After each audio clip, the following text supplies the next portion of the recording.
What if you could have the comfort of a Japanese pinhold blade with an even more ergonomic grip and the performance of a modern Chinese pinhold?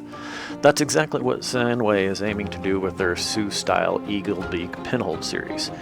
Here I have the YS6. It's a 7-ply, 5-wood, 2-carbon blade. The Eagle Beak series is Sanwei's newest evolution in their Sioux-style blades, and in classic Sanwei fashion, takes a familiar blade design and reworks it with ergonomics and performance in mind. But how does it actually deliver? Let's find out. So the Eagle Beak blends ideas from two most common pinhold styles. Japanese pinhold traditionally uses single-sided play and using one rubber for both the forehand and backhand, along with a raised section to hook your index finger around for a secure grip, and Chinese pinhold, which keeps the shape similar to shakehand, where both sides are being allowed for two-sided attacking and is generally considered more of a modern style of play. But before we get into performance, we have to talk about design. This is easily the most comfortable pinhold blade I've held. While the most distinctive aspect of this blade when you look at it might be the Eagle Beak point for your index finger, or that the blade comes in left or right-handed versions, for me it's this offset handle from the face of the blade that's my favorite adjustment. You can best see this when looking at the blade from the side. When the handle and the blade are offset, it relieves pressure on the middle finger and keeps the face of the blade more in line with the direction of your fingers, namely your middle finger, versus it being kind of the blade face being angled down that you would find with any other traditional pinhold blade. This also helps with, for me, the reverse pinhold backhand. This could be subjective, but I find the blade faces of this grip more naturally sits more open, or I should say more in line with the direction of my hand, and it just makes blocks and counters on the reverse pinhold side easier to do. One thing pinholders will appreciate immediately are the wings. Normally sanding the wings for comfort is almost a given with any pinhold blade you ever have, but not here.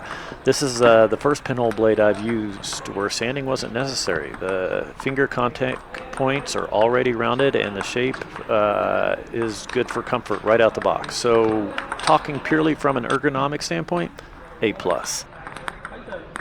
Here I got the opportunity to practice a little bit with a traveling player from Peru, and he's really pretty elite, so it's always it's a good thing when you get to play with really exceptional players like this. So we're just he's just blocking early on, and now we're doing some practice points, but a lot of fun hitting with him.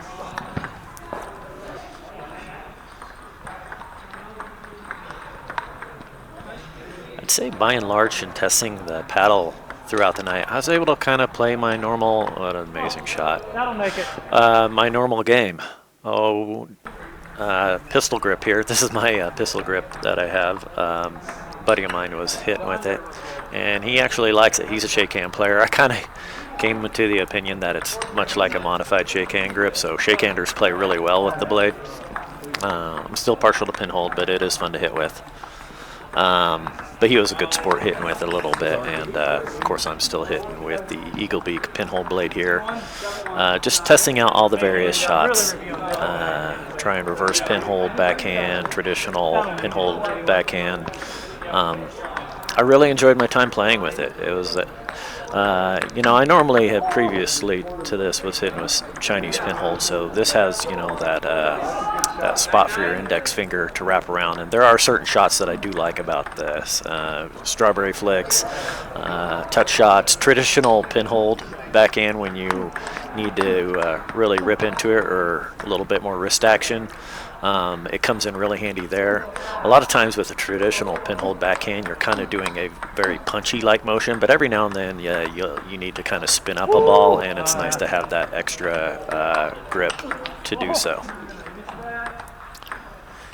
Getting a little bit later in the night here, hitting with another friend of mine, fellow pinholder. Oh, he got that edge ball. That's no fun. But we're just kind of hitting, and we do some practice points later on. But that was a traditional pinhold backhand there where I had to rip it a little bit more. Same there. I like those shots when you have a kind of J-pin style handle to be able to really contort the blade. Again, kind of practicing that right there for you traditional pin holders out there who might not hit the reverse side.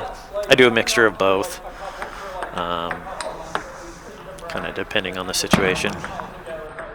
Hope you see you back here next Sunday or sometime soon.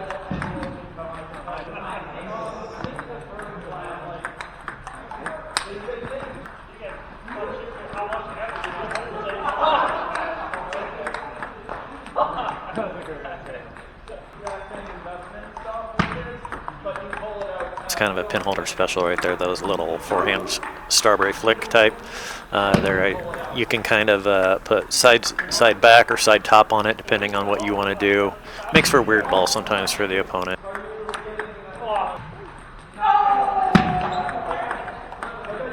Trying a push with the reverse pinhold side.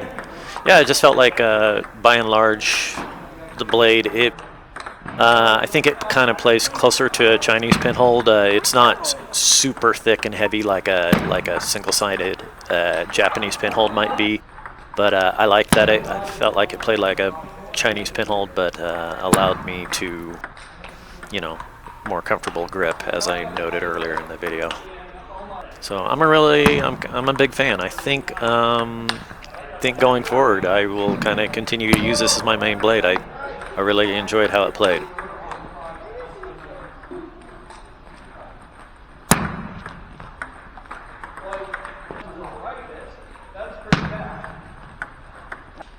Trying touch shots there. Got so many different things in table tennis to kind of feel out. You want to try driving, looping, touch shots, short play, flips, the whole works. Felt like this played it pretty good for what I know. This video's kind of starting to wrap up here, so we'll end it there, but overall I enjoyed it. Thanks for watching the video. Appreciate it.